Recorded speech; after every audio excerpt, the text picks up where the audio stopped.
Os alvos dos mandados de prisão foram os militares Mário Fernandes, Hélio Ferreira Lima, Rafael Martins de Oliveira, Rodrigo Bezerra de Azevedo e também o policial federal Vladimir Matos Soares. O general da reserva Mário Fernandes foi secretário executivo da Secretaria-Geral da Presidência durante o governo Bolsonaro e atuou no gabinete do deputado federal Eduardo Pazuello até março deste ano.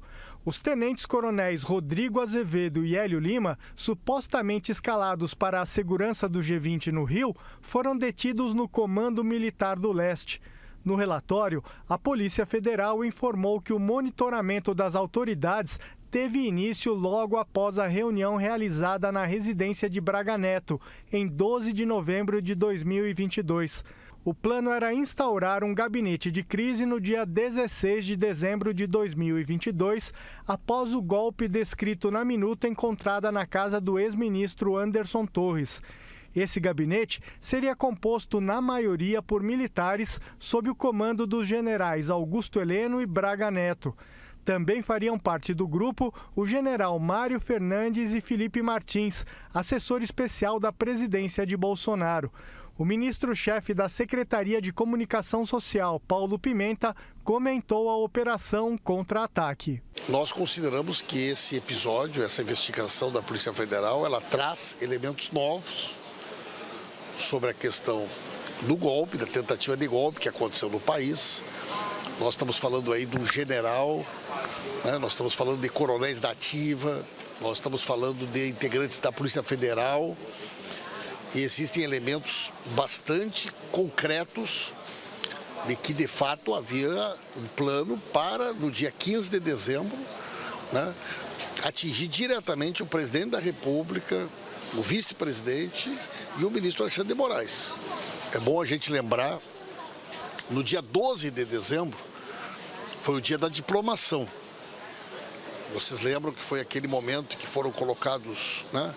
Foi colocado fogo nos ônibus, teve todo aquele episódio lá em Brasília, na diplomação. E esse plano dos criminosos estava planejado para o dia 15 de dezembro, 3 dias depois da diplomação. Num período em que havia uma presença forte dos golpistas acampados na frente dos quartéis. A gente precisa lembrar o momento em que isso estava planejado.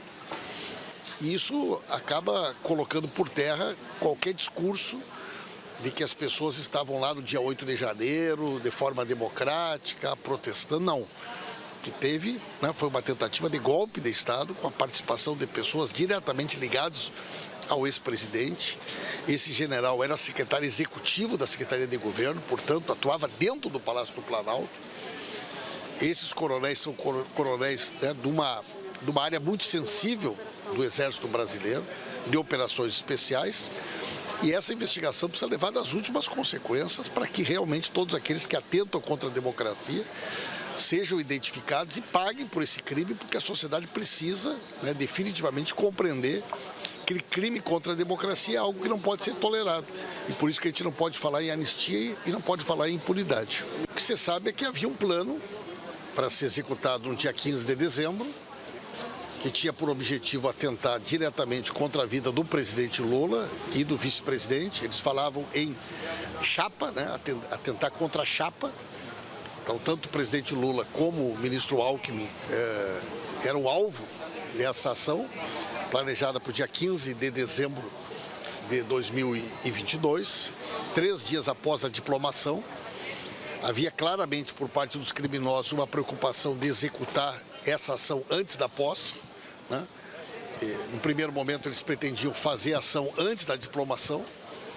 Como ocorreu a diplomação no dia 12, eles planejaram a ação criminosa para o dia 15 e tinha também o objetivo de sequestrar e assassinar o ministro Alexandre de Moraes, né? Presidente do Tribunal Superior Eleitoral. Então, nós estamos falando de uma ação concreta, objetiva, né? Que traz, né, elementos novos, extremamente graves, sobre a participação de pessoas do núcleo de poder do governo Bolsonaro no golpe, né, que tentaram executar no Brasil, impedindo a posse do presidente e do vice-presidente eleitos. E tudo isso só não ocorreu por detalhe. Vocês lembram que nesse período, foi aquele período em que houve a tentativa de explosão do caminhão próximo ao aeroporto. Tudo isso acabou culminando no 8 de janeiro.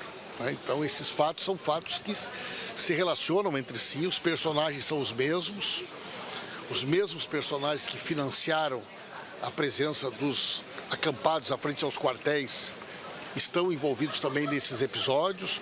O indivíduo esse que morreu em Brasília estava acampado na frente dos quartéis. As pessoas que participaram da tentativa de explosão do caminhão no aeroporto também estavam. Então há uma relação entre os financiadores, os que programaram, os que planejaram as ações criminosas, e eles precisam responder por isso. E essa operação da Polícia Federal hoje é muito importante.